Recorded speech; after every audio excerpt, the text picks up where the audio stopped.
siswa itu sangat kesulitan kalau menghadapi soal yang konteks, Bapak Ibu. Barangkali selama ini sebelum digaung-gaungkan PISA, kemudian apa sih, AKM ya, mohon maaf, AKM Assessment Kompetensi Minimum itu merujuk pada soal PISA, dan PISA itu sudah sejak 2001, Bapak Ibu. Sebagai informasi, PISA itu sudah sejak 2001, dan kita baru booming dengan soal seperti ini ketika pemerintah mencanangkan AKM tahun 2021, 2020-2021 ya. Dan kita baru heboh, oh iya, membuat soal seperti ini. Soal ini sudah ada sejak 2001, dan kita harusnya membuat seperti ini. Nah, fun fact-nya, maksudnya fakta yang menariknya adalah siswa kita itu kesulitan dalam memahami konteks. Belum ke pertanyaan ya Bapak Ibu, memahami konteks. Jadi kalau selama ini Bapak Ibu membuat soal seperti ini, coba lihat soal yang di sebelah kiri Bapak Ibu, nomor 1. Kalau ada soal yang sebelah kiri ini, biasanya dulu waktu saya SMA, guru saya selalu membuat soal uraian ulangan harian tuh 5 soal, dan 1 soal itu langsung begini. Oh, ini bahasa Inggris ya. Maaf. 420 gram bata mampu menyerap 900 kalori. Kalori jenisnya 450 Joule per kilogram derajat Celcius. Suhu awalnya 27 derajat Celcius. Petunjuk, 1 kalori sama dengan 4,2 Joule. Tentukan, langsung lompat ke bagian B. Tentukan perubahan suhu setelah menyerap kalor. Jadi soal yang seperti itu ternyata kalau kita breakdown seperti ini Bapak Ibu, misalnya kita nanya massa balok dalam kilogram, B, jumlah kalori yang diserap dalam joule, baru ke bagian intinya B, perubahan temperaturnya berapa. Kalau kita breakdown seperti itu, ternyata banyak siswa yang mentoknya itu di pertanyaan A, hanya konversi dari gram ke kilogram, dari kalori ke joule, belum menjawab bagian B. Nah, itu yang mungkin harus kita sadari Bapak Ibu. Jadi kalau ada Bapak Ibu semua, misalnya di matematika nih, diberikan konteks grafik, kemudian Bapak Ibu bilang persamaan garis yang melalui titik ini ke ini adalah, itu cuma dalam 1 soal. Karena terlalu sering siswa itu diberi soal seperti itu, bagi yang cerdas dan memahami, barangkali bisa menyelesaikan step by step-nya. Coba Bapak Ibu breakdown soal itu jadi bagian A, berapa absisnya yang melewati ini, atau ordinatnya ini. B, baru ke pertanyaan intinya, persamaan garisnya. Jadi runtutan dari pertanyaan itu menggambarkan step-step pemecahan masalah yang harus dilewati oleh siswa. Jadi kita bisa lihat pada kenyataannya justru baru dari step awal saja siswa itu sudah nggak bisa jawab. Seperti soal nomor 1 ini, untuk menyelesaikan soal B, 1B, siswa harus bisa jawab 1A. Dia harus mengkonversi dulu dari gram per kilogram, dari kaloris ke joule.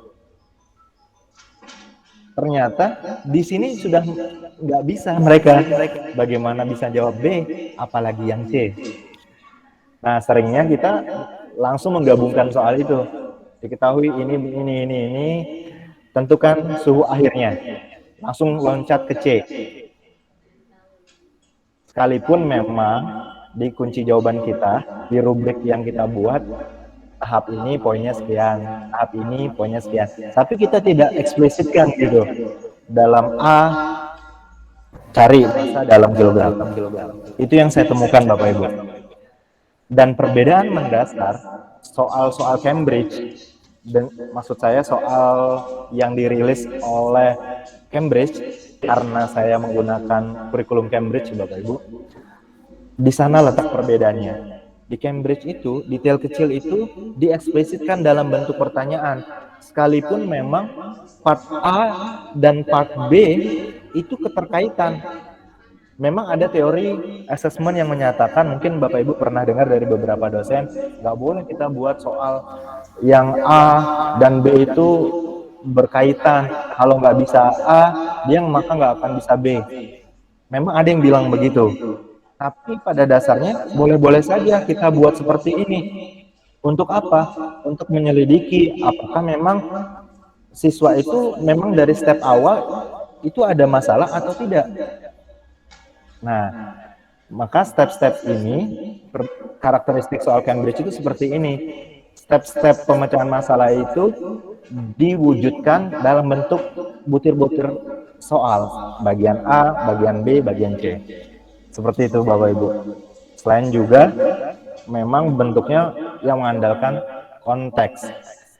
Nah, sederhana Bapak Ibu. Coba kalau kita kembali ke yang sebelah kanan, masalah angklung. Kesulitannya seperti ini. Mencari konteks angklung itu perlu beberapa hari loh Bapak Ibu. Saya mau menguji siswa apakah dia bisa atau apakah dia paham bagaimana cara merubah tingkat kekerasan atau frekuensi nada. Saya cuma mau menguji pemahaman siswa tentang itu. Saya nggak membuat soal angklung bla bla bla. Habis itu bagaimana cara mengubah frekuensinya tanpa memberikan konteks. Maka saya buatlah gambar angklung. Terus saya bilang, angklung ini musik ini. Kemudian dimainkan individu. Lalu bagaimanakah, saya mulai dengan pertanyaan saya yang A, bagaimanakah cara pemain angklung ini merubah keras dan lemah nadanya? Jawabannya sederhana. Yang mau saya minta itu jawabannya sederhana. Bagaimana? Cara dengan menggoyangkannya lebih kuat. Saya cuma minta itu.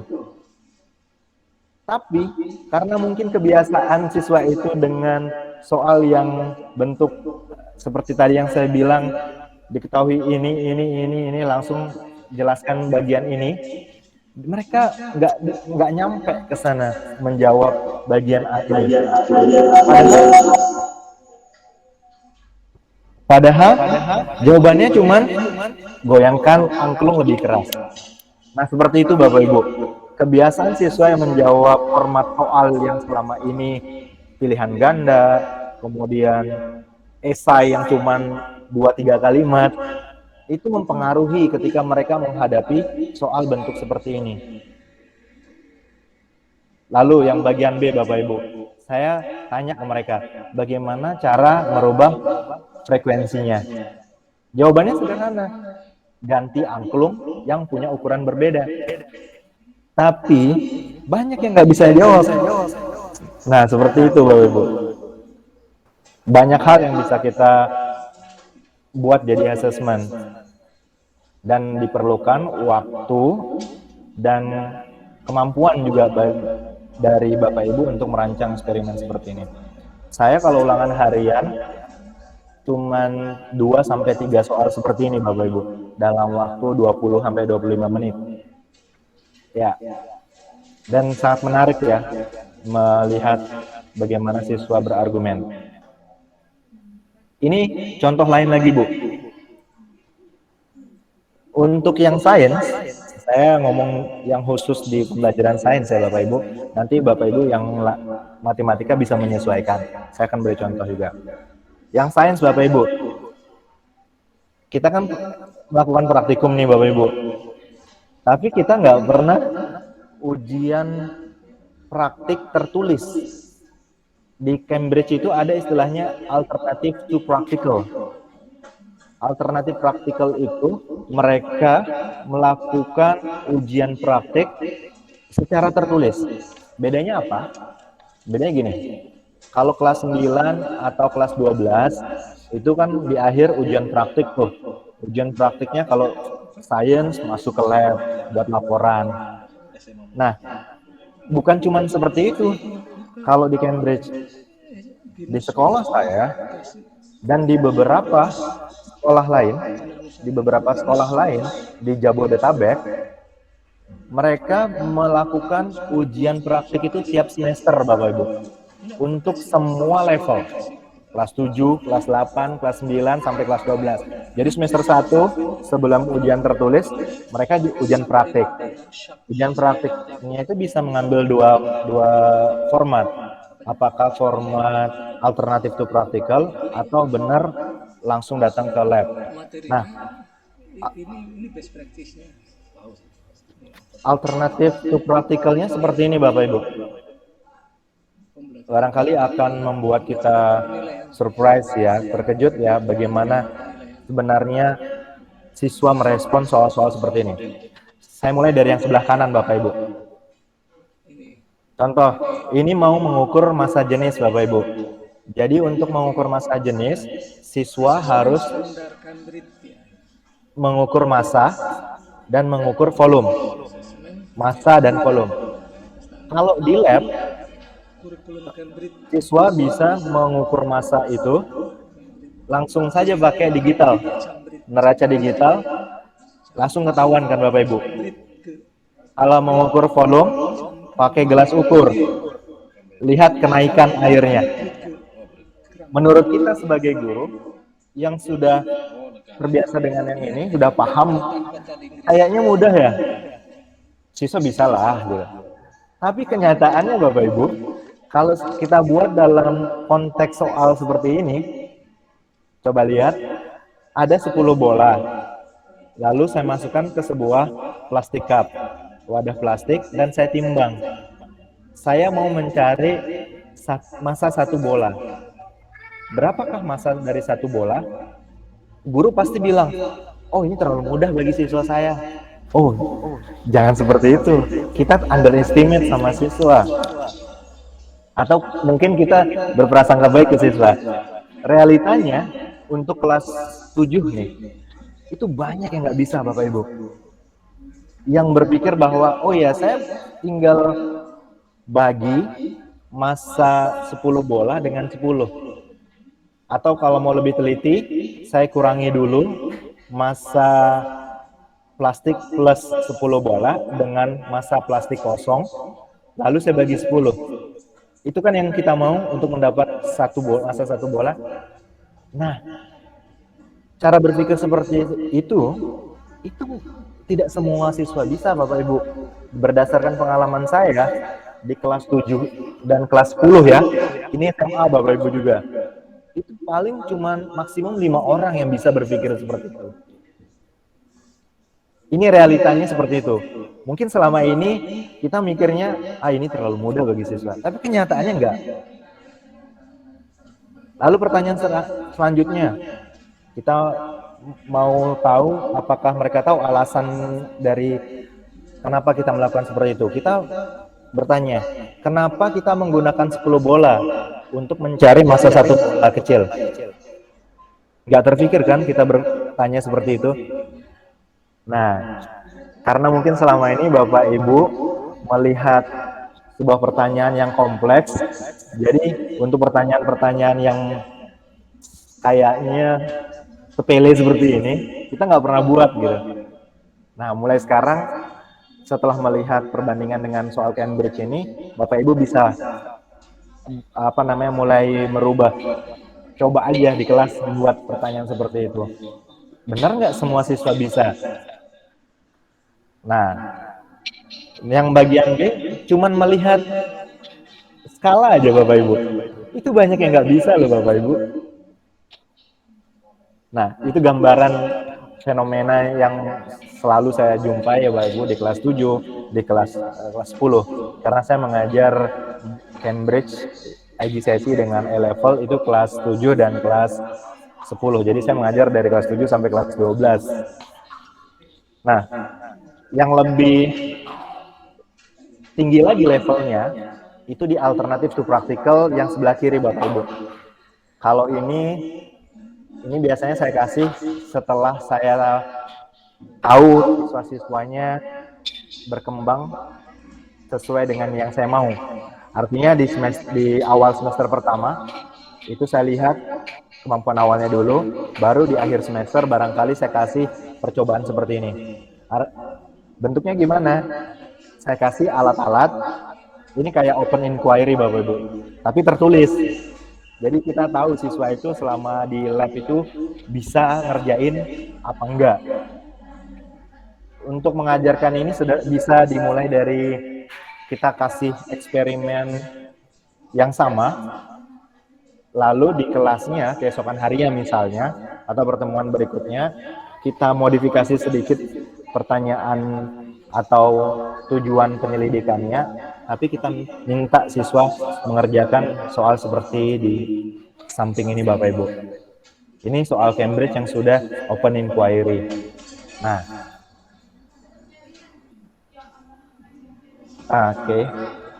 Barangkali ada pertanyaan sebelum masuk ke materi berikutnya Bapak Ibu. Ya. Baik, terima kasih Ananda, Bapak Ibu. Mungkin ada yang mau bertanya? Silakan. Biar nyalakan aja. Ada yang mau bertanya Bapak Ibu? Malik? Mau nanya? Ya? Silakan. Pak Wahid. Oh iya. Silakan. Buka mic-nya.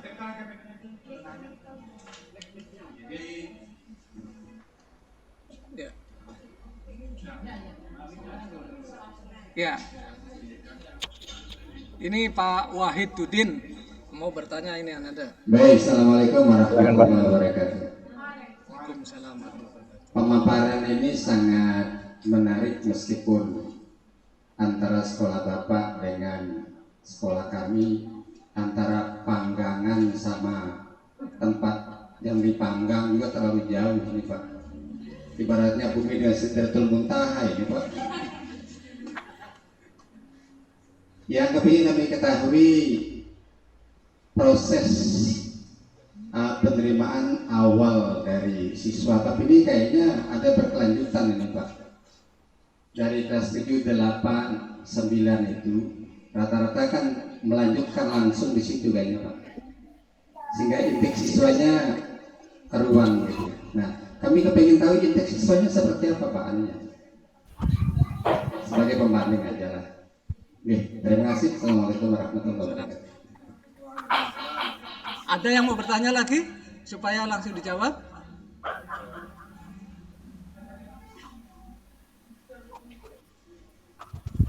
Baik, ada satu lagi Ananda. Assalamualaikum warahmatullahi wabarakatuh. Salam. Sebutkan namanya ya. Perkenalkan, nama saya Bayi Romi Masban dari SMA Negeri 1 Sakara, kemudian mengajar mata pelajaran kimia.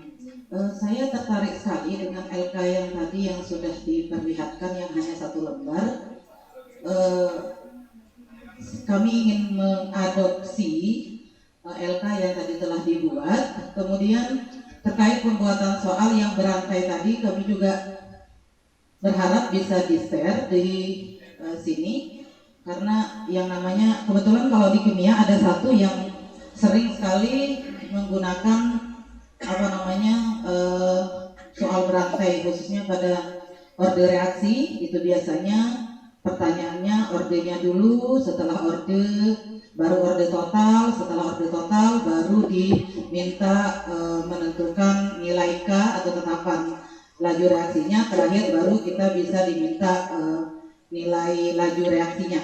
Jadi itu menurut saya sudah berlaku berantai, karena kalau diminta laju reaksi saja, persamaan laju reaksi biasanya dimulai dari tuliskanlah persamaan laju reaksinya misalnya, itu diperoleh dari orde. Jadi walaupun misalnya tidak diminta orde, soalnya hanya satu saja persamaan laju reaksi, tetap harus nyari orde dulu. Jadi kami sudah beberapa kali mencoba menerapkan terkait itu, karena Anak-anak protes sih sebenarnya, soalnya Bu Guru banyak sekali, anaknya sampai 10 katanya. Padahal anaknya itu tetap akan ada, kalaupun yang ditanya hanya induknya. Jadi yang ditanya misalnya hanya nilai laju reaksinya saja, tetapi tetap dia harus cari orde dulu.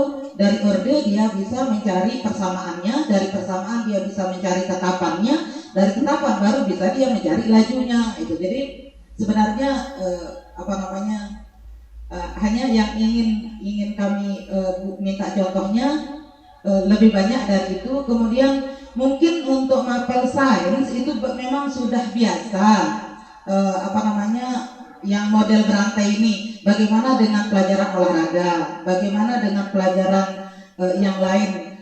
Bisa nggak kami mendapat contoh untuk mapel yang lain agar bisa menjadi referensi dari teman-teman kami di SMA 1 Sakra. Itu saja Bapak, terima kasih. Assalamualaikum warahmatullahi wabarakatuh. Assalamualaikum warahmatullahi wabarakatuh. Baik, Ananda, ada 2 pertanyaan. Yang pertama tadi dari Pak Wahidudin, ya, terkait dengan intik di sekolah Ananda seperti apa. Yang kedua dari Ibu Rohmi Masban, guru kimia, yang ingin mendapat contoh lebih banyak, yang tertarik dengan bagaimana LK untuk siswa, dan kalau bisa ya mungkin Ananda bisa mencarikan bagaimana contoh soal untuk mata pelajaran di luar sains, misalnya katakanlah untuk yang mata pelajaran sosial dari olahraga. Nah, silakan Ananda. Baik, terima kasih Bapak Ibu. Alhamdulillah senang sekali mendengar responnya. Justru respon ini yang saya harapkan ya.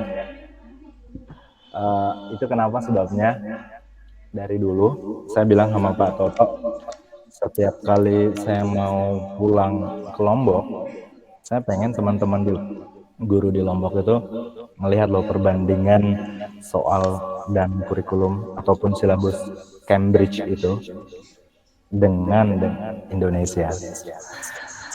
Bukan cuma Cambridge, ada IB, ada juga yang dari Aussie, seperti itu. Nah, pertanyaan pertama menjawab tentang intake ya Bapak.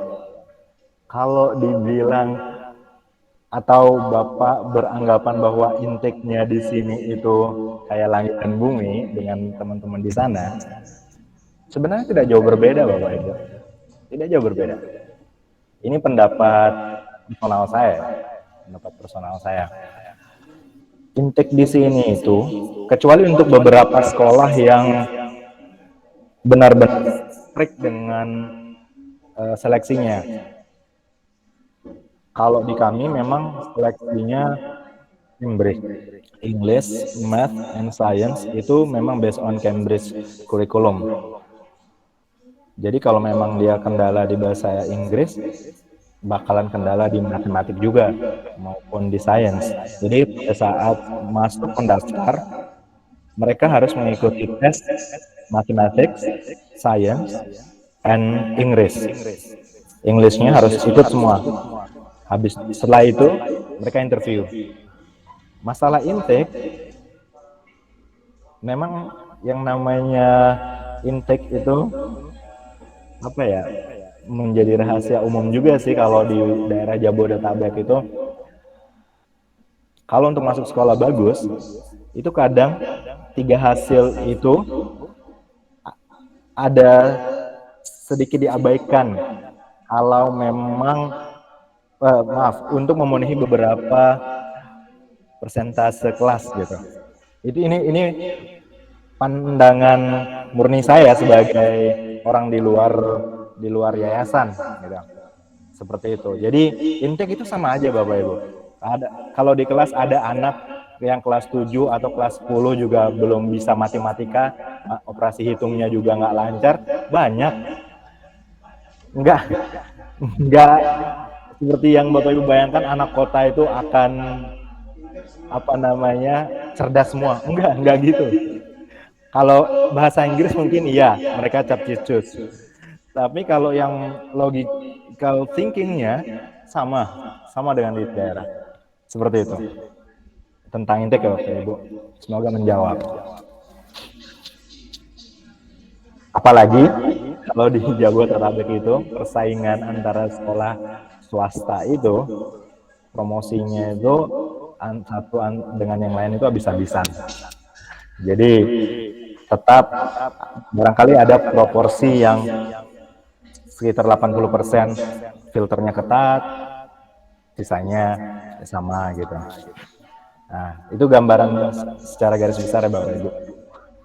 Lalu yang pertanyaan kedua, untuk menjawab resource-nya. Nah, resource itu terbuka di internet, Bu. Jadi semua IGCSE kurikulum, level kurikulum, IB kurikulum, kalau bahasa kita itu examnya atau soal-soal latihan tahun-tahun sebelumnya, ujian nasional tahun sebelumnya, itu istilah kita. Kalau Cambridge istilahnya exam past papernya, itu bisa di-download di internet. Lengkap dengan kunci jawabannya. Keywordnya, barangkali keywordnya, kalau Bapak Ibu mau mencari, keyword yang harus Bapak Ibu ketik di Google, itu tinggal nama subjek Bapak Ibu, kemudian IGCSE level misalnya. Kalau untuk SMP itu ya bisa lah pakai IGCSE, kalau SMA bisa pakai A-level. Kemudian tinggal materi apa yang Bapak Ibu. Saya share screen barangkali ya untuk kasih gambaran.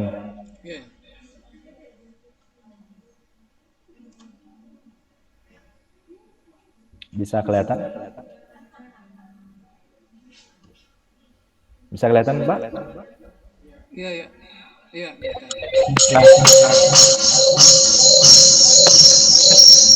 Pak Haji Samsul. Ini salah satu website yang Bapak Ibu bisa kunjungi ya Bapak Ibu. Nah, Physics and Math Tutor ini cuma satu dari sekian banyak. Nah, ini misalnya past papers. Nah, di sini banyak. Ada biology, chemist, economic, geography, science, geografi, ada di sini. Cuman tantangannya harus bahasa Inggris. Jadi silakan mengadopsi soal-soal ini. Contoh ya, kalau chemistry, nah di sini ambil yang IGCSE ini. Saya sarankan yang ini. Kalau yang lain ini levelnya terlalu tinggi dan tidak sesuai dengan kurikulum kita yang nasional.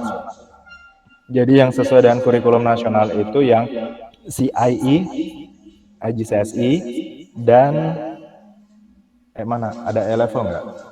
Oh nggak ada di sini. Berarti nanti kalau mau cari A-level tinggal cari A-level di sini. Nah, uniknya kalau Cambridge itu ujian itu 3 paper Bapak Ibu. 3 hari berbeda, 3 paper gabungan. Nah, paper 1 dan paper 2 itu pilihan ganda 40 nomor. Paper 3 dan paper 4 itu uraian seperti bentuknya yang saya jelaskan tadi. Nah, paper 5 dan paper 6 itu alternatif to practical. Jadi kita lihat ya, contohnya seperti ini. Nah, ini Bapak Ibu lihat, KP ini indeks untuk soalnya, question papernya. Tapi kalau MS itu marking scheme, kunci jawabannya. Jadi contoh Bapak Ibu bisa buka. Nah, seperti ini. Jadi soalnya nomor 1. Nah, ini juga yang menarik ya, yang mungkin jarang Bapak Ibu temukan kalau di soal-soal Indonesia. Jadi bisa kita buat pilihan ganda itu ABCD-nya itu langsung di diagram gitu. Seperti ini. Lalu yang nomor 2 misalnya ABCD-nya juga langsung di diagram. Dan fakta menariknya adalah ketika ini saya kasih ke siswa yang baru pertama kali melihat soal seperti ini, katakan kelas 7 atau kelas 10 yang sebelumnya bukan dari Cambridge School. Jadi mereka heran, ini gimana cara jawabnya? Nah, Bapak Ibu, cara menjawab soal aja mereka bingung. Artinya memahaminya aja bingung. Itu beberapa terjadi. Makanya intiknya saya bilang sama aja. Kalau memang yang logical thinkingnya sudah jalan, mau dari Cambridge School atau tidak, mereka pasti ngerti. Oh ya, saya harus milih salah satu opsi di sini A, B, C, D. Terus maksudnya apa? Nah, gitu. Kunci jawabannya ada di sini. Di marking scheme yang tadi. Sebentar. Nah, ini pilihan ganda. Marking scheme-nya cuman seperti ini. Lalu kalau yang Ananda paper bisa nggak mencari yang sosial, ilmu sosial?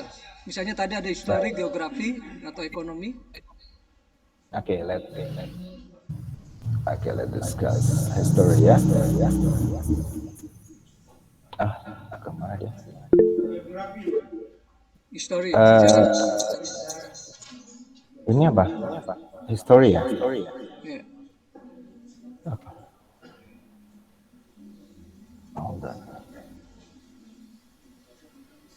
Mau yang mana? History? Ya. Ya, misalnya histori. IGCSE ya. Oh ya, CIA. Paper 2 coba kita lihat.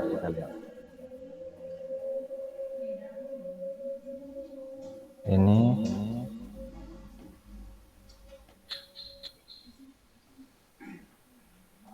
mana? Ini Bapak Ibu lihat. Ntar loh, ini apanya tadi? Ini QP. Sebentar.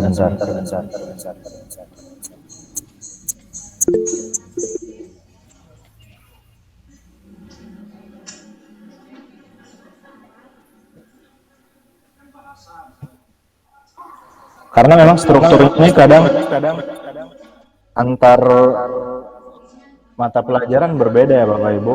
Artinya kalau yang di sains tadi ada paper 2, paper 4, paper 6. Kalau yang ini bisa jadi kalau yang geografi dia ada interview. Nah, kalau yang ini seperti ini. Pertanyaan. Nah, ini bentuknya ini. Ini ada source. Jadi dia kasih source dari A sampai H. Nah, ini source-nya. Konteksnya lah.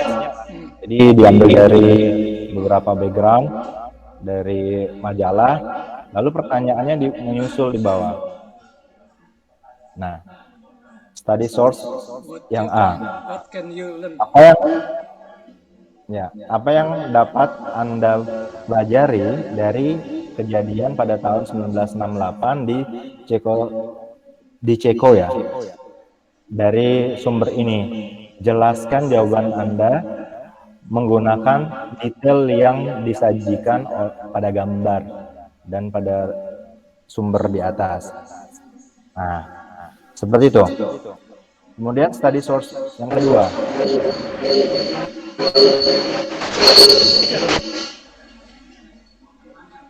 Oke, apakah Anda heran dengan atau terkejut dengan sumber ini? Jelaskan jawaban Anda menggunakan sumber dan pengetahuan Anda. Kita lihat kunci jawaban yang dia minta itu seperti apa sih? Mana tadi?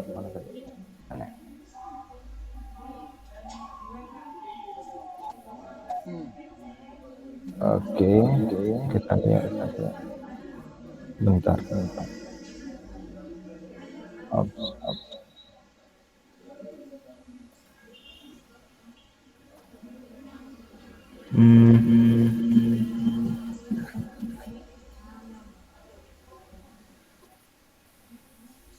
Nah, coba yang ini.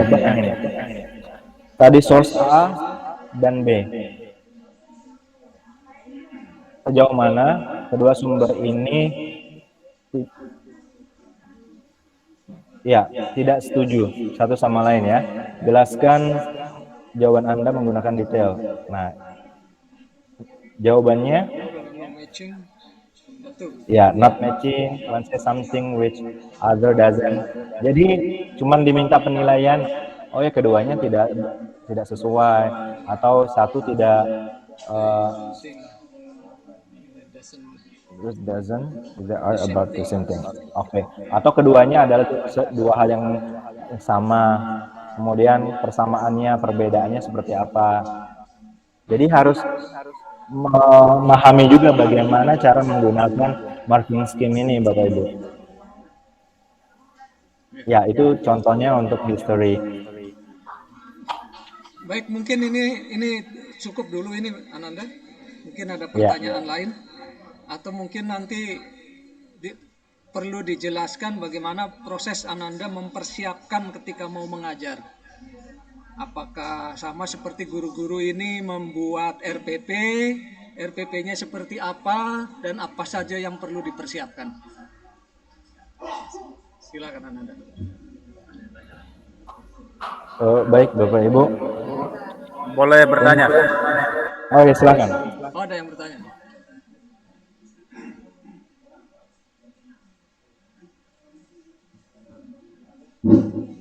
Terima kasih atas kesempatan yang diberikan Pak Sakti ya. Namanya sebut ya.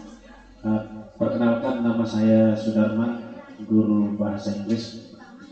Yang ingin saya sampaikan dan saya pertanyakan beberapa hal. Yang pertama masih terkait dengan apa yang disampaikan oleh rekan kita Pak Wahidudin tadi terkait dengan intake. Nah, kalau saya memandangnya dari sisi input, Pak. Nah, bagaimana Bapak memberikan gambaran terhadap input yang ada di sekolah Bapak di situ apabila Bapak membandingkan dengan input sekolah SMA khususnya yang ada di sekolah kita di Lombok. Itu yang pertama. Kemudian yang kedua terkait dengan penerapan kurikulum, Pak. Ini dari tadi mohon maaf Bapak selalu menyampaikan bagaimana proses yang dilaksanakan berdasarkan serapan dari kurikulum luar negeri. Sementara di negara kita diterapkan kurikulum dengan berbagai nama dan berbagai perubahan gitu. Nah, kemudian kita ditekankan untuk menggunakan kurikulum tersebut. Dalam satu waktu bisa saja kita di sekolah yang berbeda menerapkan kurikulum yang berbeda. Pada saat ini misalnya ada sekolah yang menggunakan kurikulum 2013 masih ya. Kemudian pada saat bersamaan kita beberapa sekolah menjadi pilot project, menjadi sekolah penggerak. Nah, ini beberapa kurikulum yang diterapkan dan kita ditekankan untuk menggunakan itu dengan berbagai pelatihan seperti ini. Nah, terkait dengan hal itu kita mencoba untuk membandingkan dan ingin mencoba menyerap apa yang menjadi kurikulum di luar negeri. Nah, seperti apa itu Pak? Apakah relevansinya akan bisa tercapai dengan situasi kurikulum kita di kurikulum nasional di Indonesia atau bagaimana? Sedangkan mohon maaf kami di Lombok Timur, mungkin Provo juga mengetahui itu ya, bahwa ya kita kebanyakan sekolah ini adalah sekolah yang memang masih dikatakan inputnya ya standar bawah lah begitu, maaf. Nah, apa mungkin kita bisa menerapkan langsung itu untuk kurikulum yang diterapkan di luar negeri ke daerah kita? Nah, kemudian yang berikutnya terkait dengan instrumen atau penilaian yang dari tadi kita dengarkan bersama. Alhamdulillah kami sudah memperoleh beberapa referensi yang luar biasa dari Pak Sakti, terutama sekali untuk essay ya, dan mungkin ini bisa kami terapkan. Akan tetapi di sini ini pribadi saya juga Pak, ini terkait dengan multiple choice pilihan ganda. Ini pengalaman pribadi saya dan mungkin teman-teman juga mengalami di sini. Apalagi kemarin kita melaksanakan ujian sekolah khusus untuk pilihan ganda, dan saya yakin dari teman-teman yang paling junior sampai yang paling senior di sekolah itu soalnya sudah luar biasa sekali. Akan tetapi dari sisi siswanya melaksanakan ujian itu sepertinya tidak serius, Pak. Bahkan ada yang baru 10 menit sudah selesai mengerjakan soal pilihan ganda. Nah, bagaimana mengantisipasi hal ini? Apakah ini adalah sebuah permasalahan yang bersumber dari siswa, ataukah kami sebagai gurunya yang memang setting soalnya yang tidak menarik atau kurang membuat siswa itu berpikir kreatif, atau memang siswanya? Karena kesan kami multiple choice atau pilihan ganda itu anak-anak hanya menekan klik sudah selesai tanpa berpikir lebih panjang lagi. Nah, ini yang menjadi persoalan di kami, Pak. Pengalaman kami dari dari waktu ke waktu pada saat pelaksanaan ujian. Nah, sehingga sering saya sendiri dan beberapa teman, kalau bahasa Sasak itu ngurumon-ngurumon di ruang guru, kalau seperti ini fenomenanya, lebih baik kita pakai soal isi saja. Nah, untuk membangkitkan kreativitas berpikir dan supaya anak-anak ini bekerja. Karena kalau pengalamannya multiple choice ini, rata-rata mereka tidak berpikir baru menjawab. Nah, sampai seperti itulah pemikiran kami terhadap pilihan ganda ini yang begitu belum membuat siswa ini berpikir begitu.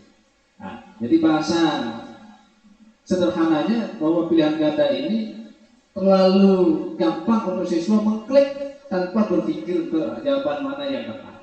Nah, seperti apa pandangan Bapak di sini?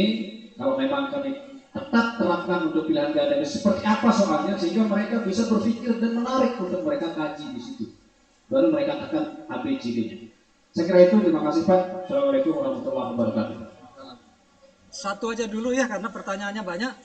Ini Bu Rohmi raise hand ini. Cukup dulu, satu aja dulu. Karena banyak. Silakan Ananda.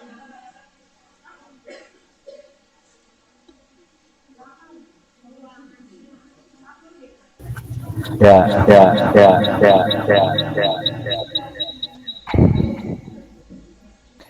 Dari yang pertama tadi ya, Pak? Iya. Yang pertama tadi input ya, kalau nggak salah. Bisa inputnya ya. Input siswa SMA ya, yang dibandingkan.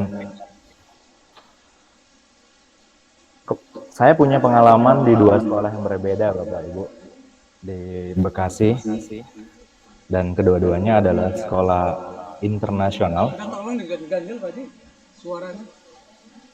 Dan kedua-duanya sekolah internasional. Kalau secara umum, secara general, input yang sekolah di Jabotabek punya itu bisa dikategorikan menjadi dua bagian. Kalau menurut saya, ada siswa yang SMP-nya itu lulusan Cambridge School, ada yang tidak.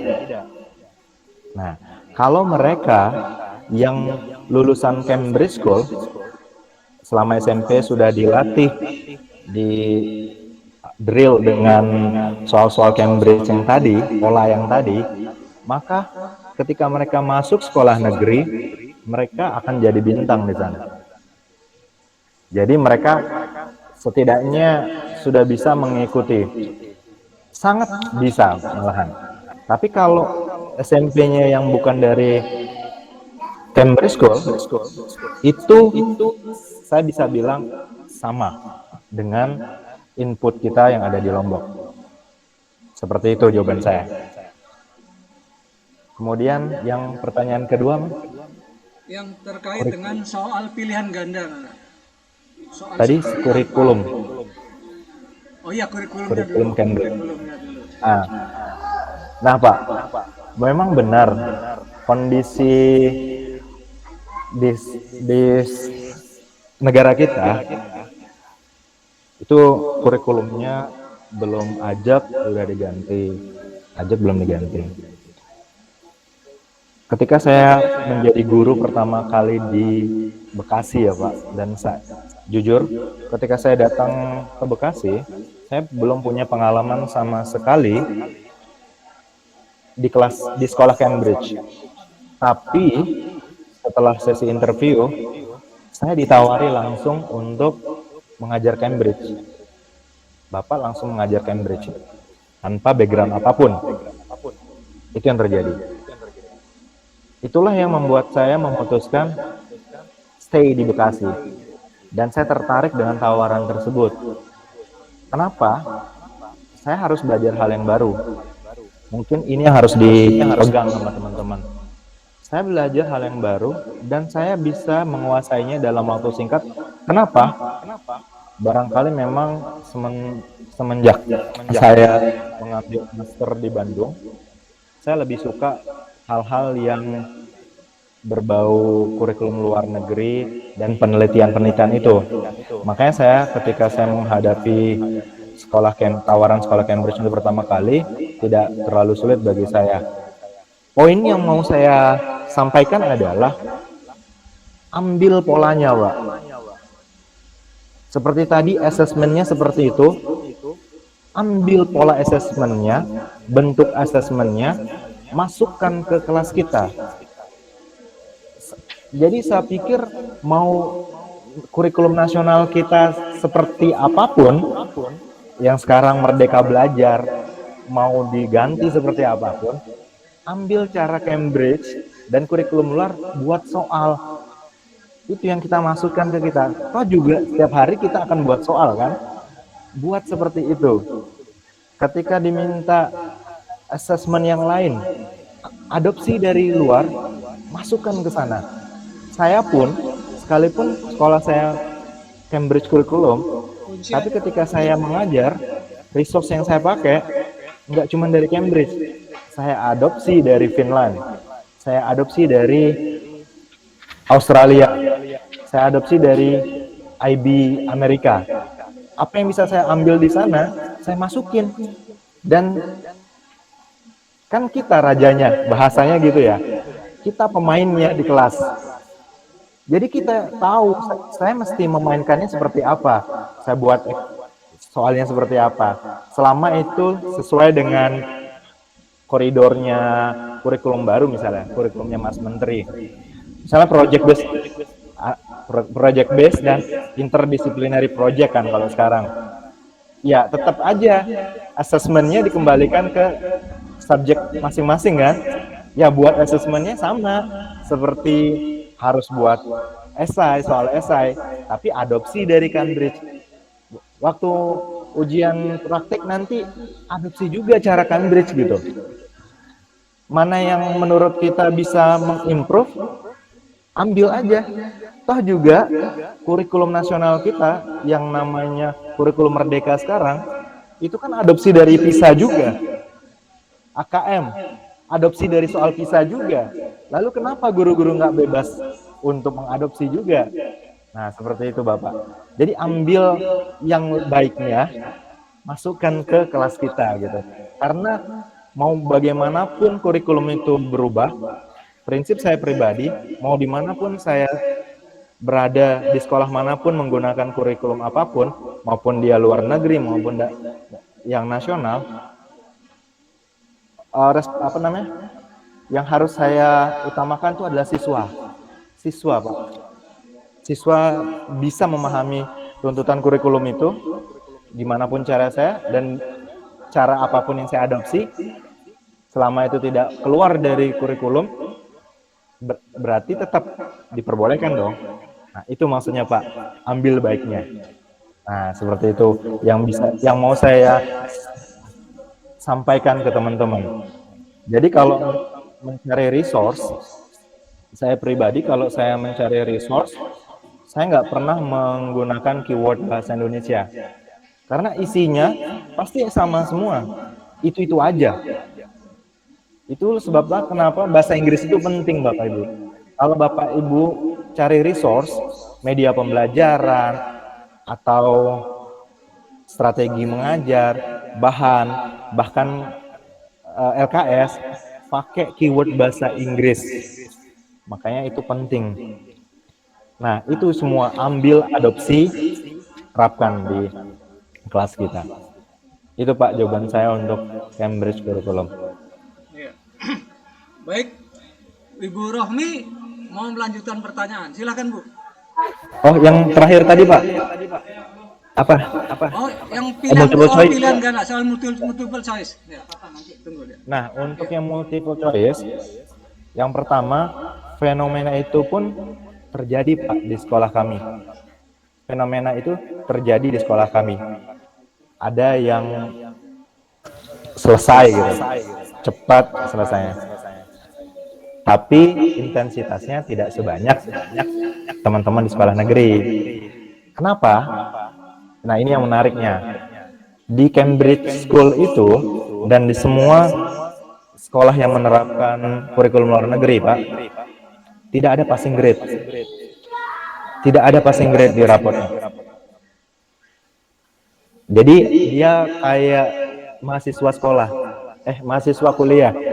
Jadi 0 sampai 35 itu grade-nya D.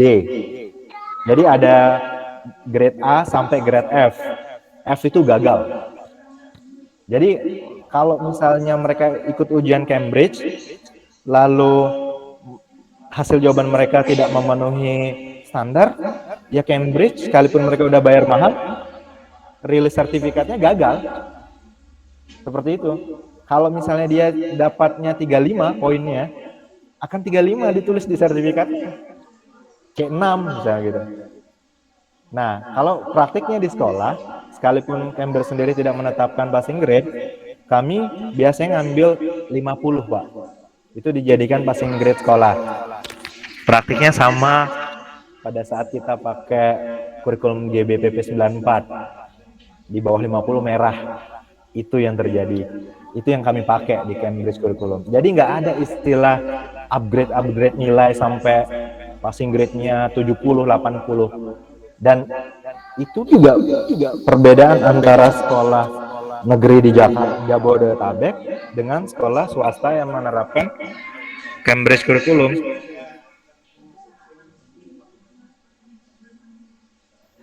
Jadi kalau sekolah di Jakarta atau di Jabodetabek sama, sekolah negerinya sama di Lombok juga. Passing grade-nya, KKM-nya sampai ada 80, Pak. Fisika sampai 80. Saya sebagai guru fisika pun juga saya bilang itu nggak akan mungkin sepenuhnya real itu. Makanya saya senang ngajar di sekolah Cambridge itu kenapa? Karena kita jujur.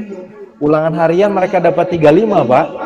Input di sistem itu tetap 35. Akumulasi nanti akhir semester itu jadi 50, 60, ya seperti itu. Nggak akan kita upgrade menjadi KKM misalnya 80, enggak. Tetap seperti itu. Orang tua juga sekalipun udah bayar mahal tetap akan melihat hasil seperti itu. Oleh sebab itu mereka waktu ujian benar-benar karena dari awal sadar bahwa kalau saya dapat 10 ya akan ditulis 10 di raport gitu. Dan banyak yang dapat 10, 25, itu bukan hal yang baru. Oleh sebab itu bagi siswa Cambridge, bagi siswa saya Pak, dapat angka 50 itu udah syukurnya minta ampun. Dapat angka 51 udah ngelus dada mereka. Kita bayangkan tingkat kesulitan soal Cambridge itu kan berbeda dengan soal kita. Benar-benar menggali kemampuan berpikir. Jadi dengan passing grade 50 itu dapat di atas 50 benar-benar kualitas yang kita lihat gitu. Bukan nilai hasil upgradean gitu. Mohon maaf saya harus bilang gitu ya. Karena realitanya seperti itu. Nah, Bapak Ibu, itulah yang membuat siswa-siswa Cambridge itu kalau lagi ujian mereka nganggap serius karena terbentuk karakternya Bapak Ibu. Selama pembelajaran harian mereka sudah sadar bahwa oh ya saya nggak boleh nyontek, kalau nyontek langsung di diskualifikasi, langsung dapat 0. itu sudah dibiasakan sejak ulangan harian. Jadi nggak ada istilah remedial, nggak ada remedial di Kemdikbud. Seperti itu Bapak Ibu. Opsi yang kedua, kalau boleh, karena sekolah swasta itu lebih fleksibel ya, jadi ulangan harian atau ulangan semester atau ulangan ujian akhir, bentuk soalnya itu ditentukan oleh sekolah. Sama seperti Bapak Ibu tadi bilang kalau pilihan ganda itu kemungkinan nyonteknya besar atau kemungkinan guessingnya besar atau cepat selesai, maka ada di sekolah saya sebelumnya itu dia menerapkan soalnya tiga format dan tidak ada pilihan ganda, pilihan singkat, jawab singkat, mencocokkan. SMA Bu, mencocokkan pilihan singkat sama uraian. Barangkali bisa saya kasih lihat ya. Ntar dulu. Saya bingung filenya kayaknya di PC yang lama. Kalau Bapak Ibu mau lihat bentuk soalnya, saya mesti ambil harddisk sebentar. Nah, seperti itu untuk sementara jawaban saya untuk multiple choice. Baik, ada lanjutan pertanyaan dari Ibu Rohmi, silakan Bu. Ibu Rohmi. Baik, Assalamualaikum warahmatullahi wabarakatuh. Waalaikumsalam. Melanjutkan pertanyaan dari Pak Sudarman tadi, memang di sekolah kami kan ujian sekolahnya kemarin kita laksanakan menggunakan model dengan soal pilihan ganda. Kemudian masalah yang kami hadapi adalah tidak seriusnya anak kami dalam menjawab soal, sehingga saya pribadi dan teman-teman yang lain itu ingin soalnya dalam bentuk isi. Pertanyaan saya, bagaimana teknisnya soal dalam bentuk isi, apakah bisa dibuat dalam yang tidak koreksi sendiri? Misalnya, adakah aplikasi yang bisa mengoreksi sendiri terkait soal isi? Karena kami kan dituntut untuk digitalisasi sekolah karena sebagai sekolah penggerak. Kalau kami balik lagi ke bentuk paper test, itu nanti malah disebut mundur itu. Padahal kalau dalam segi koreksi itu banyak sekali temuan-temuan. Kalau dalam soal ujian IC itu kelihatan sekali. Kemarin aja ada kasus anak kami yang di ujian sekolah itu kami masih belum bisa memeriksa anak itu apakah dia sedang bekerja atau membuka yang lain, karena terkait mereka bawa HP ke kelas, kemudian mereka soalnya kami kasih IC di ujian sekolah. Ternyata soal di ujian sekolah itu mereka catat soal IC-nya, kemudian dia tutup sebelum waktunya, kemudian mereka bekerja sama lewat WK, saling mengirimkan jawaban, dan yang anehnya soalnya ekonomi, tetapi jawaban yang didapat fisika, dan fisika itulah yang ditulis di lembar jawabannya. Itu jadi kalau masih antara ekonomi dengan sejarah dengan geografi mungkin masih ada hubungannya karena masih menulis kalimat. Ini ada soal hitungan, anak ekonomi dapat soalnya, kemudian dapat jawaban fisika dan ditulis juga ternyata fisikanya itu. Jadi mohon ini bagaimana teknis kami agar soal IC itu bisa dikoreksi secara secara digital.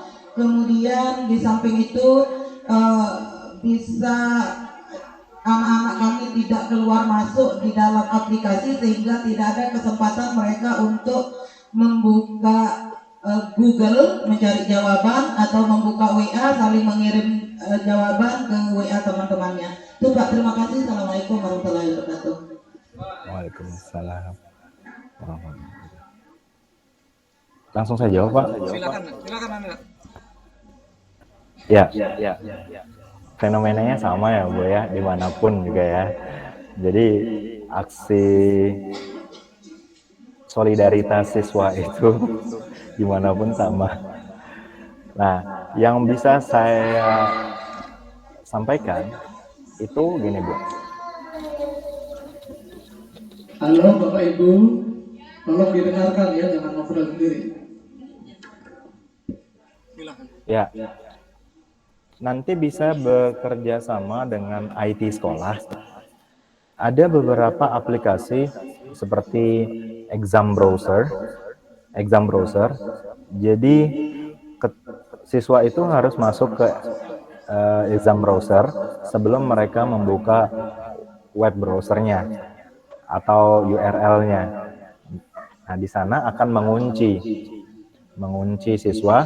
Ketika dia keluar dari exam browser, maka akan otomatis waktunya terhenti dan ujiannya itu akan tertutup otomatis. Itu pertama, exam browser. Cuman bisa diakalin kalau siswa punya device lebih dari satu. Satu untuk exam browser, satu laginya untuk chat dengan yang lain. Nah, di HP pun juga bisa diinstal exam browser, Bapak Ibu. Gitu. Nanti bekerja sama dengan IT sekolah untuk menggunakan aplikasi semacam itu. Jadi aplikasi pengunci browser. Ketika siswa keluar dari situ sudah otomatis terhenti. Atau ketika mereka mencoba untuk screenshot, itu akan ada alarm bahwa mereka melakukan kecurangan, langsung otomatis tertutup. Itu yang pertama tentang IT-nya ya. Untuk aplikasi yang bisa mengoreksi otomatis, mengoreksi secara digital, saya pikir sekolah sudah menerapkan sistem komputer based test ya Pak. Bukannya itu bisa dikoreksi juga secara digital. Jadi tinggal masuk ke akun guru masing-masing, kemudian jawaban esai siswa itu akan muncul, kita tinggal memberikan penilaian. Seperti itu. Secara digital, Bu. Jadi tidak manual. Dan itu saya pikir sudah banyak aplikasinya. Tinggal dikomunikasikan dengan IT sekolah atau teman-teman yang di Lombok Timur sudah menerapkan itu.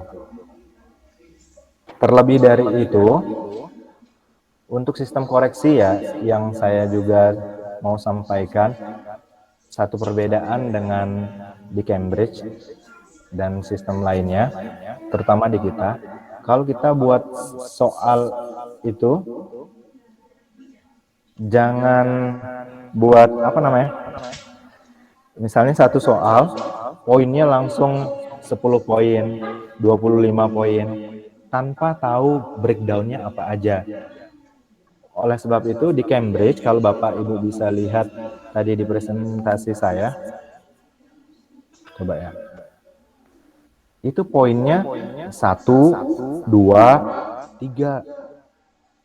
Nah, poinnya 1, 2, di sini 2, ada yang 3.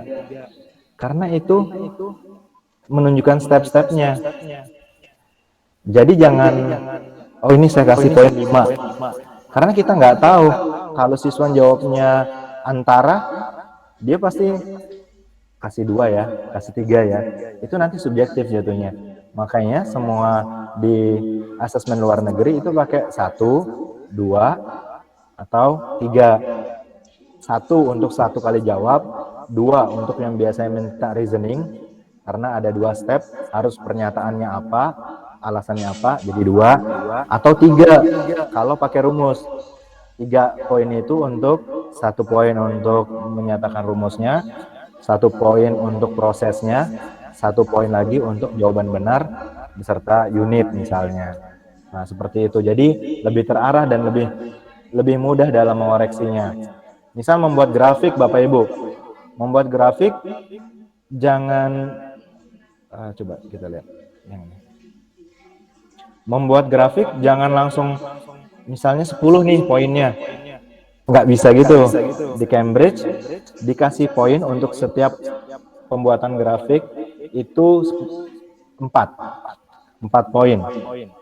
Apa? Pertama, ada nama setiap sumbu. Kedua, poin yang kedua untuk skala yang dipakai, sumbu X dan sumbu Y. Poin ketiga, plotting data benar. Dan poin keempat, dash fit line. Dash fit line itu artinya siswa membuat garis itu lurus menggunakan penggaris, pensilnya tajam, tidak tebal. Jadi siswa menggunakan pensil tebal aja sudah kehilangan 1 poin.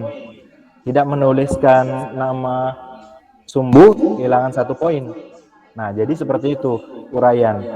Begitu juga untuk yang sosial. Yang sosial jadi kata kunci ini poinnya 1, nambah kata kunci poin 1. Jadi jangan, oh ini poinnya 15. Habis itu kita mengira-ngira beda jawaban yang dapat poin 7 dengan yang dapat poin 10, dapat poin 12 itu apa? Nah, lebih baik kalau memang dia membutuhkan 4 kata kunci, ya poinnya 4. Nah, seperti itu Bapak Ibu. Nah, contoh yang saya janjikan tadi seperti ini. Nah, ini contoh soal ujian yang lain. Jadi, mencocokkan Bapak Ibu. Nah, ada 10 soal mencocokkan. Dia milih jawaban A sampai sebanyak yang kita mau di sini. Bisa ditampilkan Lalu soalnya? Hah? Oh ya, belum saya tampilkan ya? Belum. Oh.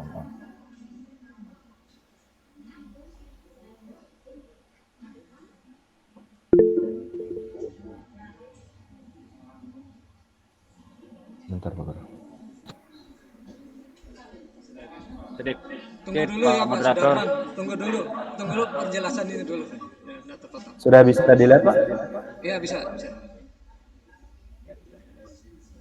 Ya, ini contohnya Bapak Ibu. Jadi ini section A itu matching. Jadi ini pertanyaannya. Terus siswa tinggal memilih nih mana jawabannya di sini.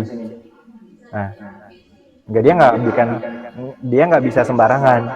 Suruh dia cepat menjawab pasti akan salah. Nggak bisa double soalnya. Kemudian yang kedua seperti ini. Pilih dari jawaban ini, 2 dari jawaban ini. Jadi kan pilihan bukan ganda jadinya ya, multiple choice ya.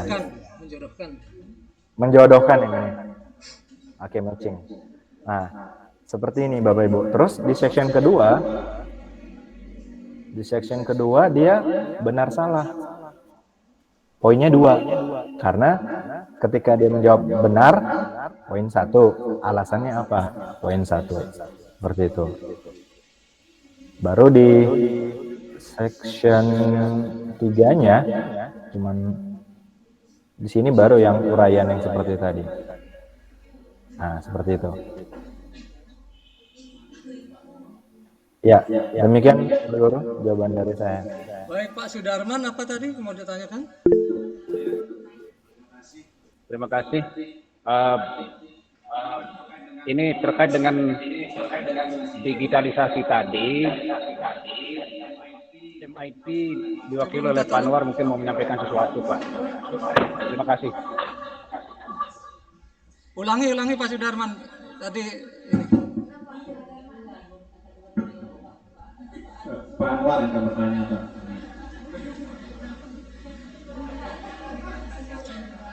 Aduh, nanya aja jangan ngeribon nih. Ini Pak Sudarman ini nanya dari kemarin. Terima kasih atas kesempatan yang diberikan. Sebenarnya saya nggak mau nanya Pak Sudarman apa maksudnya ini. Untuk yang terkait evaluasi untuk yang aplikasi, kebetulan dari tahun 2021 semester pertama kami sudah menggunakan aplikasi model untuk evaluasi dan rencananya pembelajaran juga akan menggunakan itu.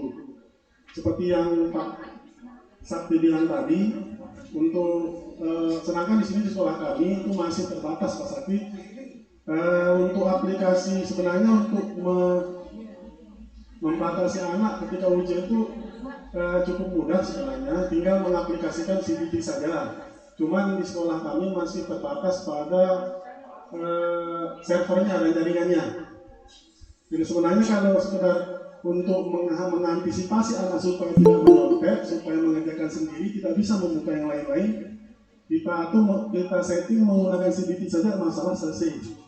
Kemudian untuk yang jawabannya bertingkat, misalkan ada yang kayak angket, ada jawabannya 5, ada jawabannya 4, 3, 2, 1, itu kan bisa diatur di kunci jawabannya. Kalau seandainya jawabannya 5, kita kasih 100%. Kalau yang poinnya 4 misalnya kita atur 75, kemudian yang poinnya 50 kita atur, yang 3 itu kita atur. Tinggal kita atur saja di pengaturan kunci jawabannya. Mau itu bentuknya pilihan ganda, short answer, atau paragraf, atau isi, itu sudah memasangkan, itu semua sudah ada. Saya yakin di BINUS juga mungkin sudah mengenal itu, karena sekolah Jakarta kan, sekolah besar, aplikasi yang selama ini digunakan di universitas maupun yang di beberapa sekolah itu adalah aplikasi Moodle yang sekarang kami kembangkan di SMA Sakra. Cuman kelebihannya, kekurangan kami di sini adalah masalah jaringan sama server. Karena tanpa ada dukungan yang dua itu, aplikasi ini tidak bisa berjalan. Artinya bisa kita gunakan, tapi untuk membatasi anak-anak untuk tidak mencontek itu sangat susah. Kalau untuk yang membatasi anak, misalkan membatasi anak untuk tidak mencontek, kan kita atur aja menggunakan pemerintah atau websitenya sudah menyediakan all-in-one CBT. Tinggal sekolah kami juga sudah mendaftar CBT-nya, kami juga sudah punya akun loginnya, supaya tidak ada lagi bagaimana bisa berbuat curang. Cuma sekali lagi batasannya adalah cuma satu, servernya harus satu. Jadi artinya satu server itu akan mewakili semua ruangan. Sedangkan kami di sini di sekolah masih, yang namanya sekolah kami masih sedang berkembang, jadi belum bisa sampai di sana. Kemudian terkait tadi untuk exam bro sudah kami coba juga, cuman masalah lagi muncul. Kenapa? Masalahnya di IP address-nya harus satu kalau exam bro, sehingga lagi-lagi terpaku di situ lagi. Jadi server lagi masalahnya, harus jaringan. Jadi di sana batasan kami di sini. Sebenarnya tim IT kami sudah berusaha semaksimal mungkin untuk bisa melakukan itu, tapi ya apalah daya kalau sarana belum sampai menunggu sampai situ. Jadi terkait masalah pembelajaran ini sangat bagus sekali. Saya lihat untuk yang disampaikan oleh Pak Sakti terkait best practice pembelajaran yang ada di BINUS School, ini sangat mendukung sekali, sehingga rencana kami untuk kedepannya kami ingin Bapak Ibu Guru juga mengikuti seperti apa yang disampaikan tadi, digandeng dengan atau terintegrasi dengan LMS, sehingga Bapak Ibu Guru bisa walaupun tidak masuk di sekolah, bisa artinya untuk sakit atau apa, bisa tinggal men-share ke guru yang ada di sekolah untuk membuka link mana yang akan dikerjakan oleh siswa di sekolah. Sampai di sana kami sudah berpikir, cuman karena sekolah kami masih berkembang, kami masih pelan-pelan. Itu saja tambahan dari kami.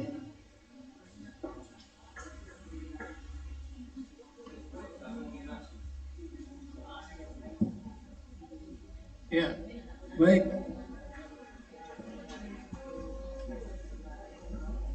Baik. Mungkin ada penjelasan lebih lanjut?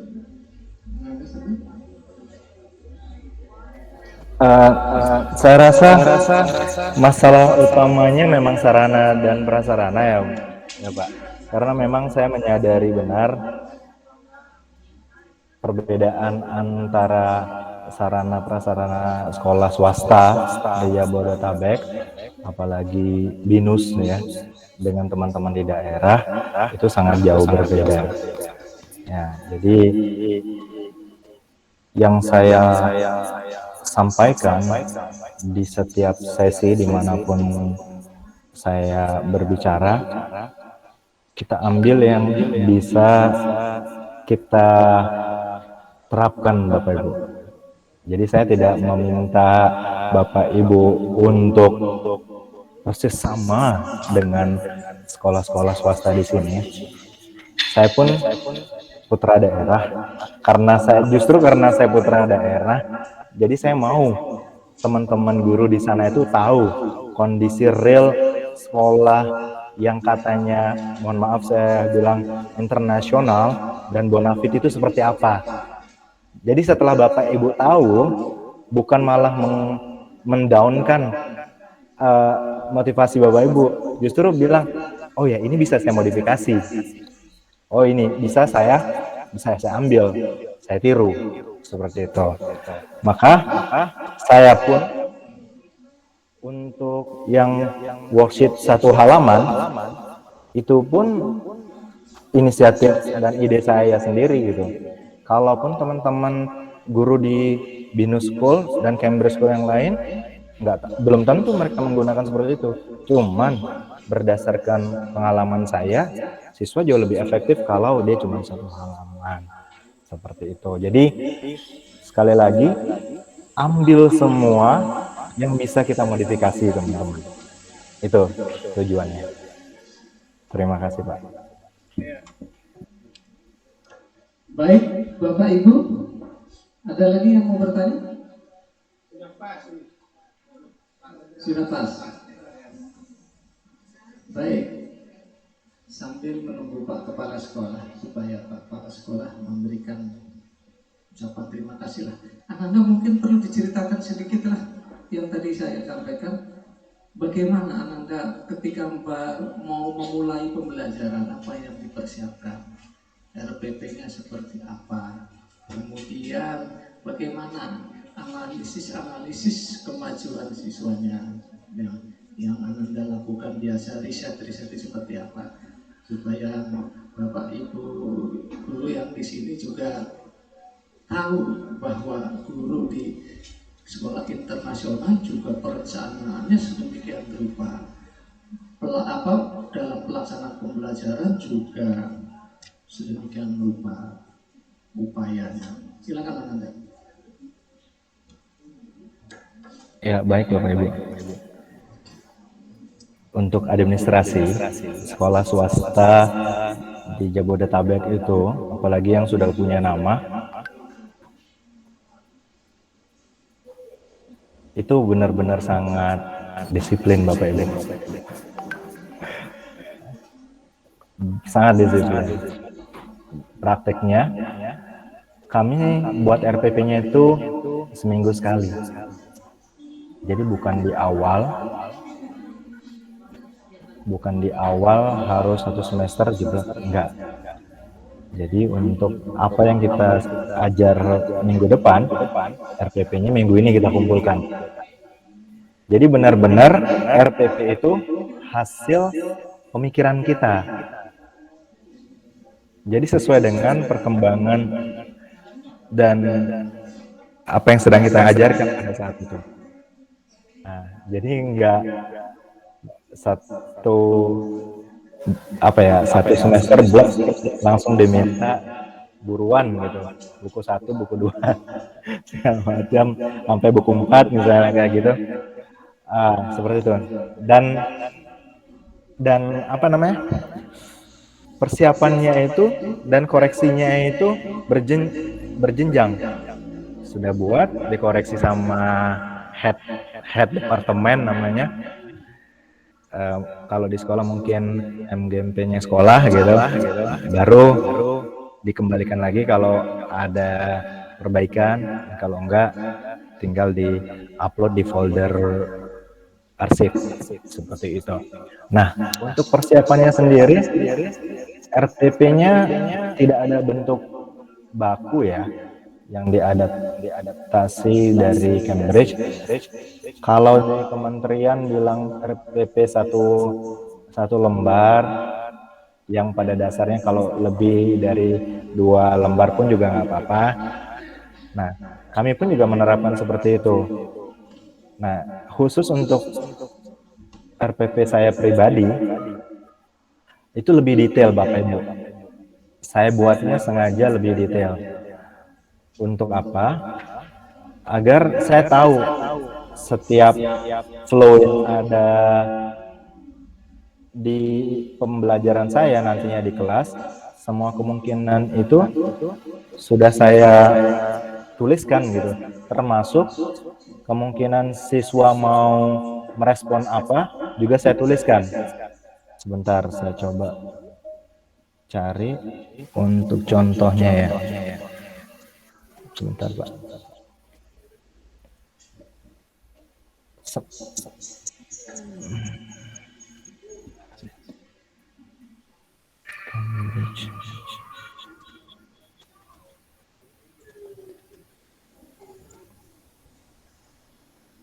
Gimana ya? Oke, saya coba buka yang ini aja.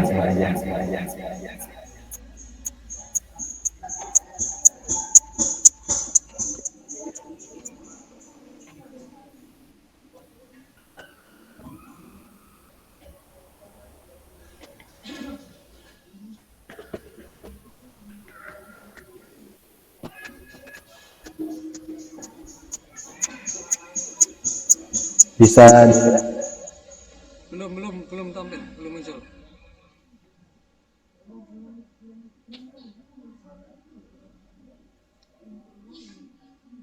Ya, sudah Nanda. Oh, tapi mohon maaf dalam bahasa Inggris ya, nggak apa-apa. Sebentar Pak Guru. Mungkin jelaskan satu rangkaian itu Ananda. Ya.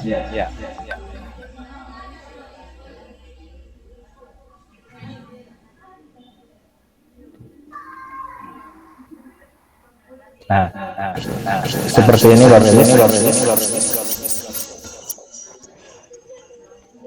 Halo. Ya. Ini ada dua format echoing ya Pak Guru. Ini ada dua format yang berbeda. Oke. Ini format yang disarankan sama Cambridge, tapi tidak terikat sama yang ini ya. Intinya di skenario pembelajarannya, description-nya ini lebih detail. Nah, dari pertanyaan apa yang mau dipakai. Nah, ini mohon maaf Bapak Ibu. Jadi saya terjemahkan aja ya. Jadi saya bercerita di sini. Pembelajaran dibuka dengan review tentang mechanical energy, kemudian dilanjutkan dengan strategi memprediksi, mengobservasi, dan explain. Disajikan fenomena, lalu siswa memprediksi. Pertanyaan yang disajikan guru, yang saya sebut driven question, di sini contohnya, akankah bola metal, bola logam seberat 150 Newton itu akan mengenai profesor, seperti itu. Lalu nanti di sini responnya apa? Sampai berikutnya siswa akan seperti apa? Kurang lebih sama ya dengan teman-teman yang teman-teman buat. Cuman kalau mau lebih detailnya lagi, semua pertanyaan yang kita pakai selama pembelajaran itu kita list. Jadi nih pertanyaannya, pertama saya mau ngajukan pertanyaan ini nih di 5 menit awal. Terus berikutnya ketika respon siswa begini, saya lanjutkan pertanyaan ini. Nah, seperti itu. Dan ini saya detailkan di sini. Nah, misalnya seperti ini nih. Bahkan pertanyaan persiapan yang sebelum masuk ke materi pun saya tulis. Misalnya saya butuh mereka menginstal aplikasi tertentu. Saya tanya, sudah install belum? Gimana, apakah dia bisa jalan atau enggak? Baru saya masuk ke sini. Nah, Terus pertanyaan prediksinya seperti apa? Seperti ini. Nah, terus kalau siswa responnya bagaimana? Saya tuliskan juga. Saya tuliskan di sini. Pertanyaan ini digunakan untuk menstimulus siswa konsep ini selama kelas. Siswa bisa jadi tidak bisa menjawab. Kalau siswa tidak menjawab, maka guru lanjutin dengan pertanyaan ini. Nah, baru simulasi. Nah, seperti itu Bapak Ibu. Ini gambarannya.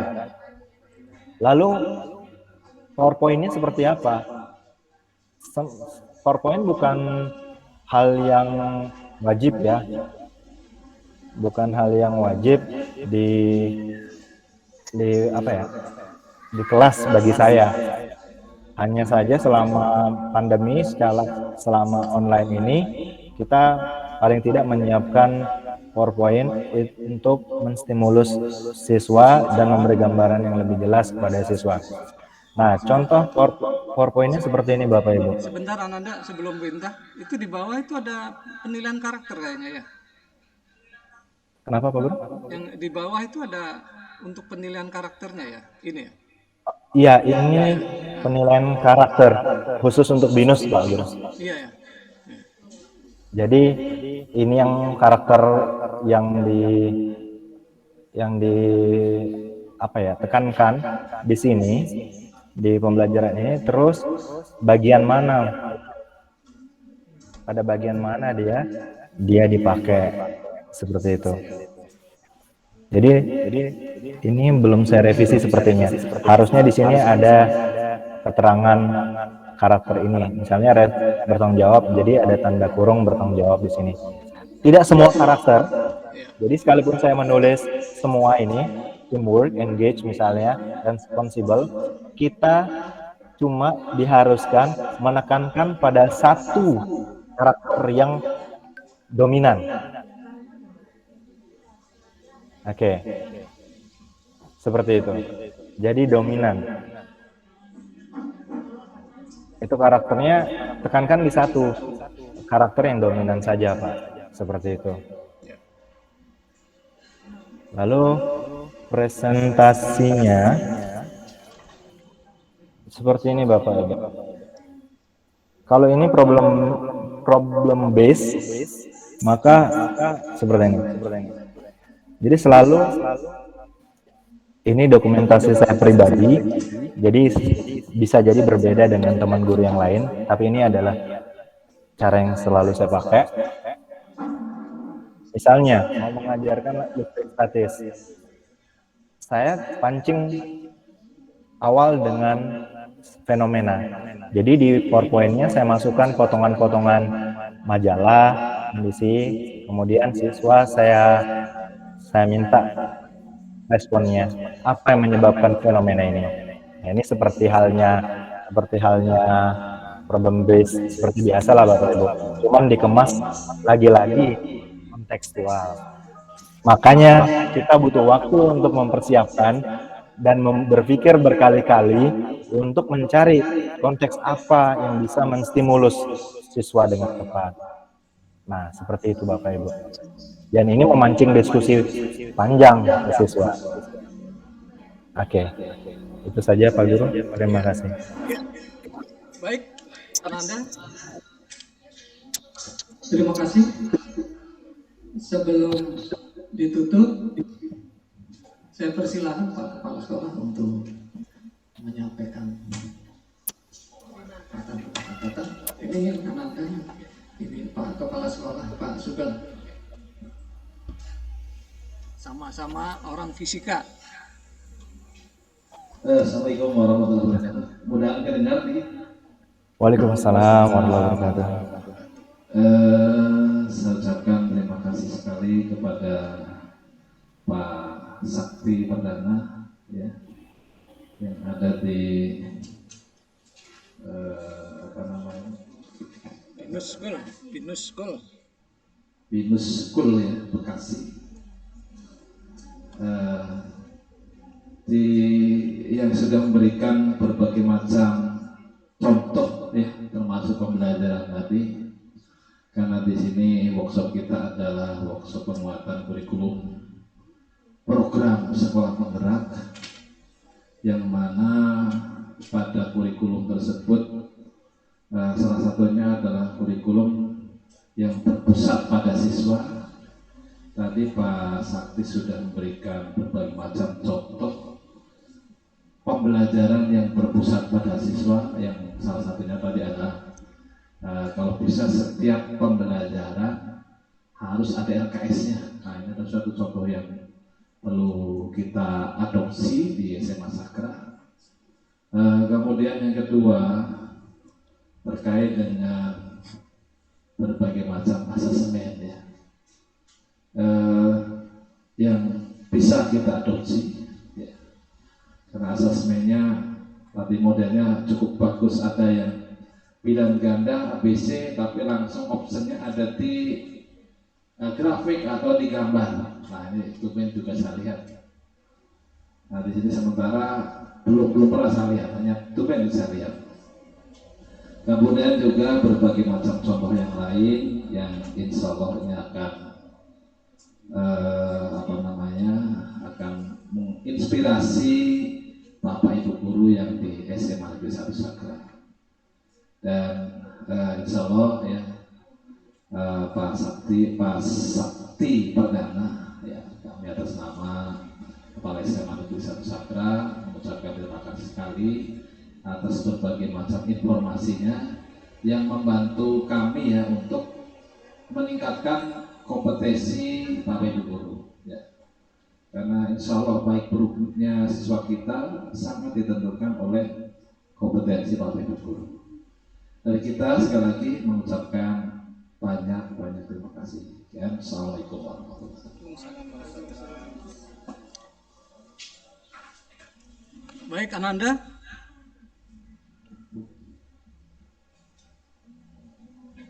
Baik, Ananda. Ya Pak Guru. Saya sekali lagi saya pribadi juga atas nama pengawas pembina SMA Negeri 1 Sakra mengucapkan terima kasih atas kesediaan Ananda, atas keluangan waktu Ananda.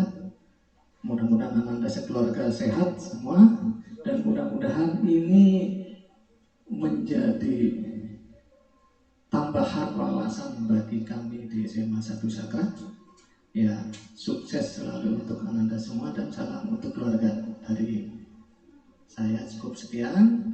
Ananda mungkin karena harus pulang ke Bogor, kita bisa sama-sama live dari. Iya, saya izin live ya Bapak Ibu Guru. Sehat selalu semuanya. Terima kasih banyak atas kesempatannya. Barangkali kita bisa berbagi di lain waktu. Sekali lagi terima kasih semuanya. Assalamualaikum warahmatullahi wabarakatuh. Waalaikumsalam warahmatullahi wabarakatuh.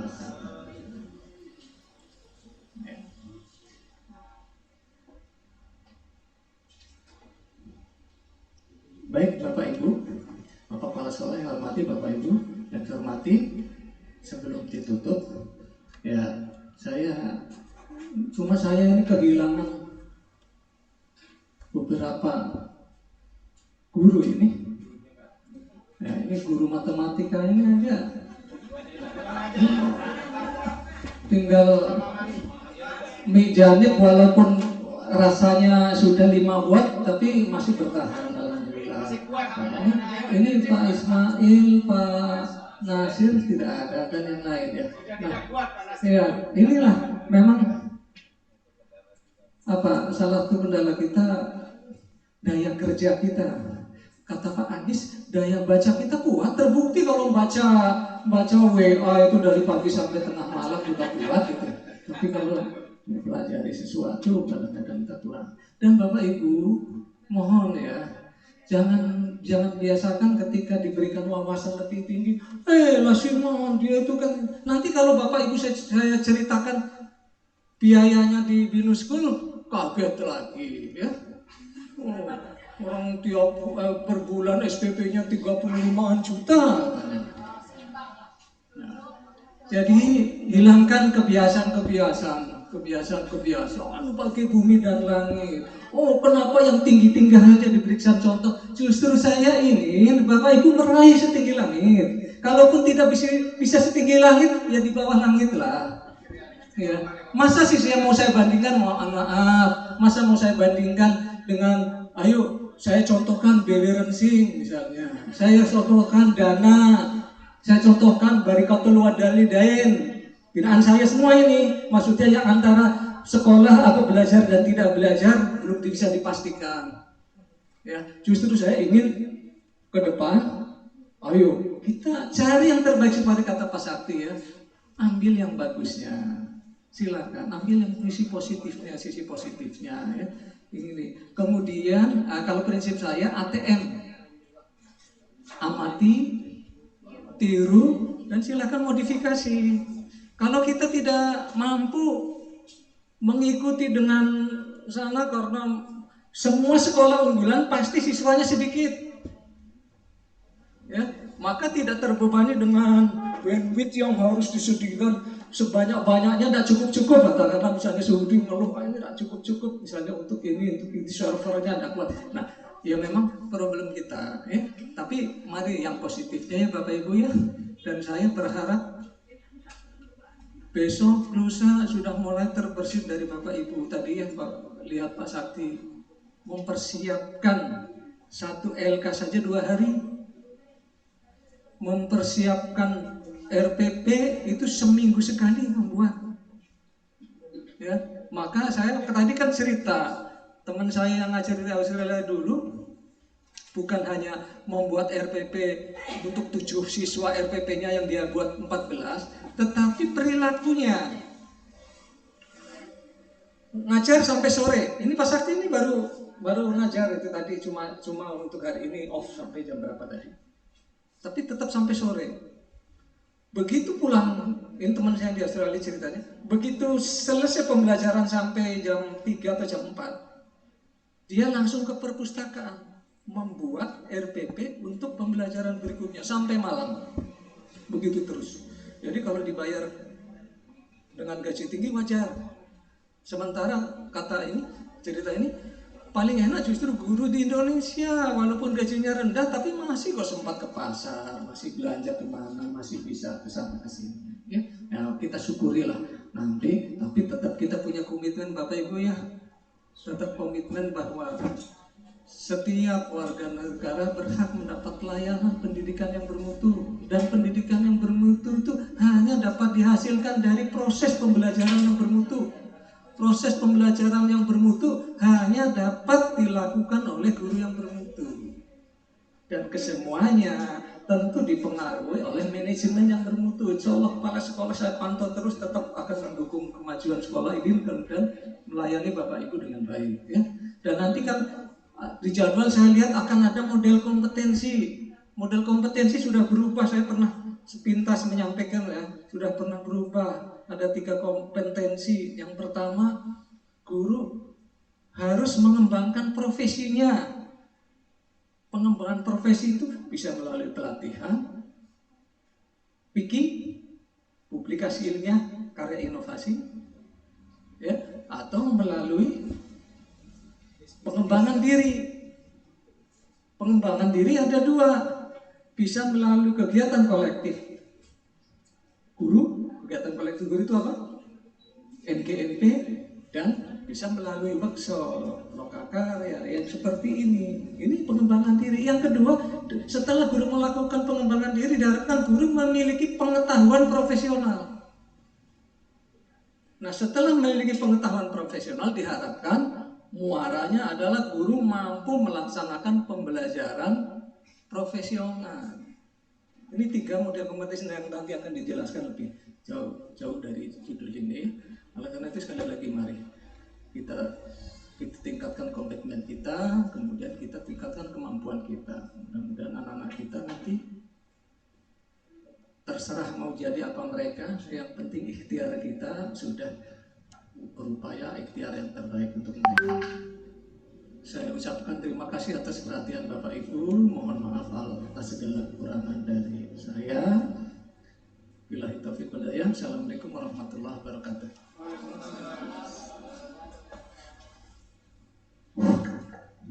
Terima kasih Pak Pengawas yang sudah memberikan penguatan pembelajaran kepada kita. Mudah-mudahan ya, insya Allah ya pasti akan memberi manfaat pada kita